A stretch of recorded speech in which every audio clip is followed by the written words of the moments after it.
In this video, we will introduce the idea of the derivative using graph, secant line, and tangent lines.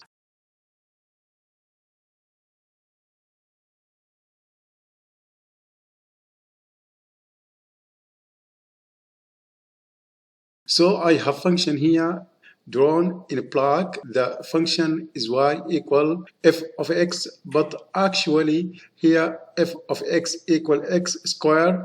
I also have a tangent line to my function drawn in red. This tangent line is the tangent line at the point 1.5, 2.25 by tangent line. I mean a line that touches the graph of my function at this one point and hits direction at the function will normally to computer to compute the slope we need 2 points. But for the tangent line we really only have the exact coordinates of this 1 point. We could approximate the slope by guessing the coordinates of some other points line, but in the long run we will end up the more accurate estimate. Else, so what we are going to do instead is we are going to calculate the slope of accent line. X line is the line that goes through 2 points on my graph. So in this case, my secant line is going through my original point, and this other point at x equal that the point 3 squared or 3 9. Okay, so here my secant line. To calculate the slope of my secant line, I use the fact that slope is rise over run. It is the change in y over the change in x, and that's going to be written in function notation. F of 3 minus f of 1.5 is giving me the change in y, and 3 minus 1 point gives me the change in x. Sums of fx is x squared. This is squared minus 1.5 squared over 3 minus 1.5, so that just 9 minus 2.25 over 1.5, which ends up as 4.5. So 4 prime is the slope of this second line. Well, the idea here is that the slope of my second line is the approximation of the slope of my tangent line, but in this example, really the second line that I have used, it is a slope is only very approximation of the tangent line, not very accurate. Also, how could I get this approximation of the slope of my tangent line? Well, one thing I could do is I could use as my second point, instead of using this point away out here, I could use point closer to my first point. So for example, I could use the point 2 of f of 2. In other words, this the point 2 for as my second point for my second line. So let me draw that and let me calculate this slope, which after some arithmetic is going to give me an answer of 3.5. Well, I could continue to pick second points for my second line closer and closer to my first point, and I should end up with the more and more accurate approximations of my tangent line. Let me make a little chart for this. For my next second line, I could take my second point, something pretty close to 1.5, say 1.6, and after some arithmetic, I get a slope of 3.1 to take my second point to be 1.5, and that's going to give me a slope of 3.01. And so on. To write this more generally, if I take my second point as x, then the slope of my second line is going to be given by, again, the rise over the run. So that's going to be f of x minus f of 1.5 divided by x minus 1.5 change in y over the change in x, that my slope. Now there is no reason I necessarily have to take my second point to be on the right side of my first point. I could be using straight points on the left side here. Continue with my chart, letting my second point P1, I can do the same computation to get a slope of a second line of 2.5. Here I could get even closer on the left, say something like 1.4 and get slope of 2.9 and so on. In general, if I have point x of fx and I use second line through, though that point in our original point, I calculate the slope as a change in y over change in x, which is going to be f of 1.5 minus f of x divided by 1.5 minus x. Actually, I can rewrite this a little bit to make it look more like the expressions.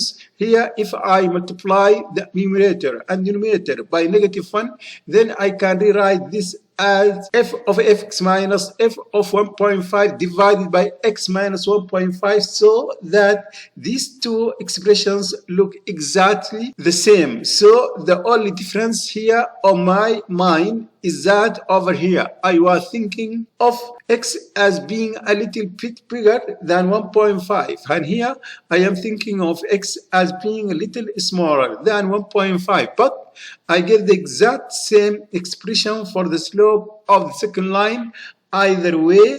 Now this process of picking points closer and closer to our original and for the right should remind you of limits, and indeed the slope of the tangent line is the limit as x goes 1.5 of the slope of my second line, which are given by this expression. This quantity is so important that given its own name, it is called the derivative of f of x at x equals 1.5. So in other words, the derivative which is written of prime at 1.5 is the limit as x goes to 1.5 of f of x of 1.5 over x minus 1.5. Now based on our numerical tables, for example, here we can see that the limit seems to be heading toward the 3, whether x approaches 1.5 left. So I will write down the answer of 3. You know, it is pretty strong. If you want left, to have really prices argument, we would actually need to use algebra to compute this limit, exactly using the formula for the function in itself of fx equals x squared, and we will do examples like that in future video. But for now, the main point is just that the slope of the tangent line is the limit of the slope of the second lines, which is given by this formula. For now, let's look at the animation that shows how the slope of our second lines approaches the slope of our tangent line. So this black curve here is the function y equals x squared.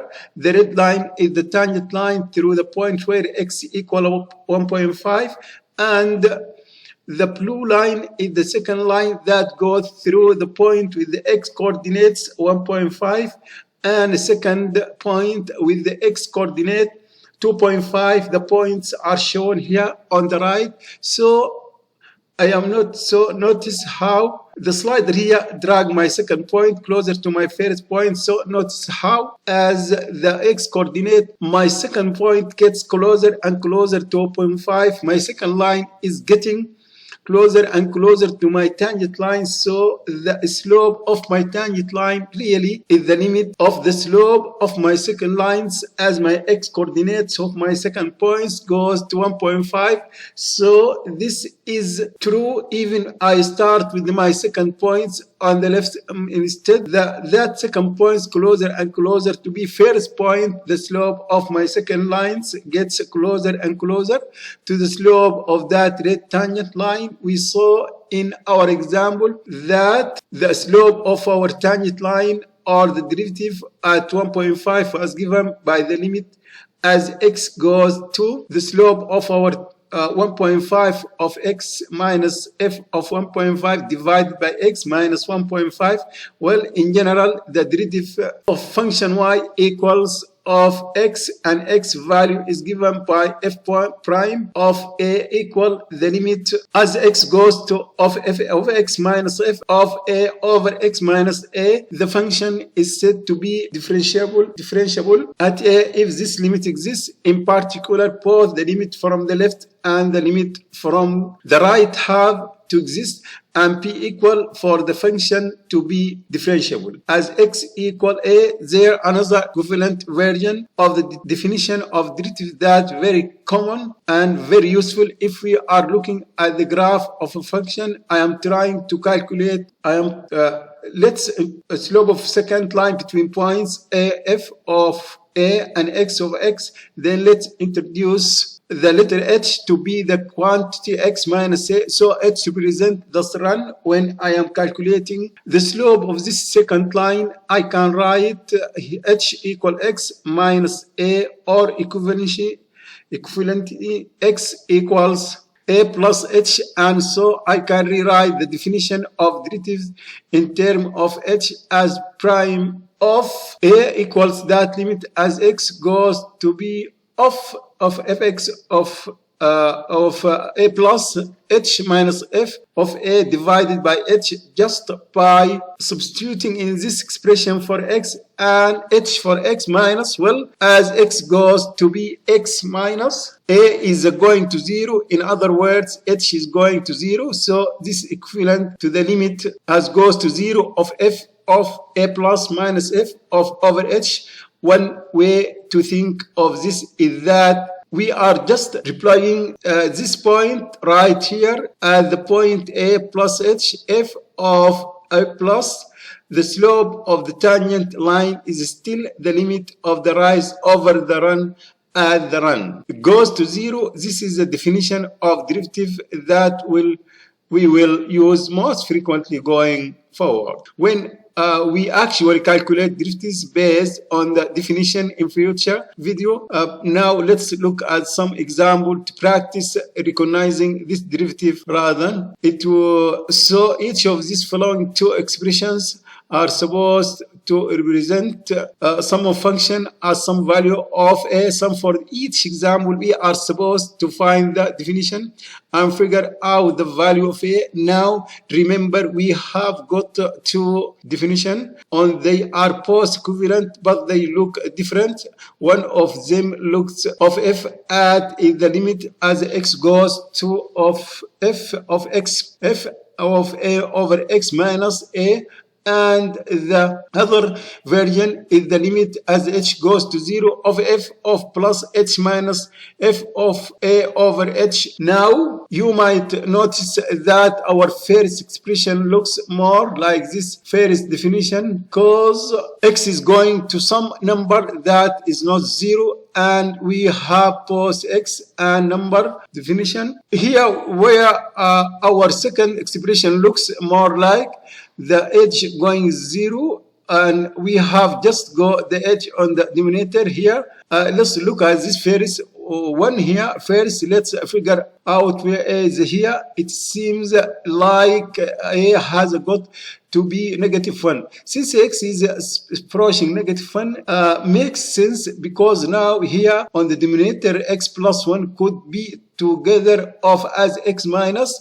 -1, so that our x minus with the a is a -1. Okay, great. So we have now we need to find an f, and we will need the denominator here to look like f of x minus f of a. Well, let's try the simplest thing we can. Let's try of fx equal x plus 5 square. Then x plus 5 square is our f of x, and f of a is our f of -1 is going to be -1 plus 5 squared, which is 16, so that match up perfectly. We have got our f of x here, our f of a here, and our x minus a at the bottom. The definition of derivative done, the first one, or right now the second one. Now again, we need to figure out what is the A, and we need to figure out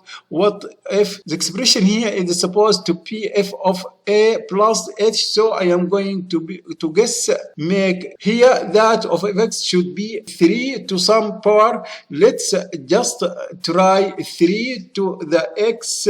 How that works? Now we need this 9 to be f of A. So 9 has, and the only way that can work is if is A2. So continue on the top, we need f of A plus h, that is f of 2 plus h. 2p 3 to the 2 plus h, and that actually works perfectly if our f of x is 3, 2. The x, it is all falling into place, so we have got our f of 2 plus h are f of 2 and r h, and it is all works where f of x being 3 to the x and being 2 in this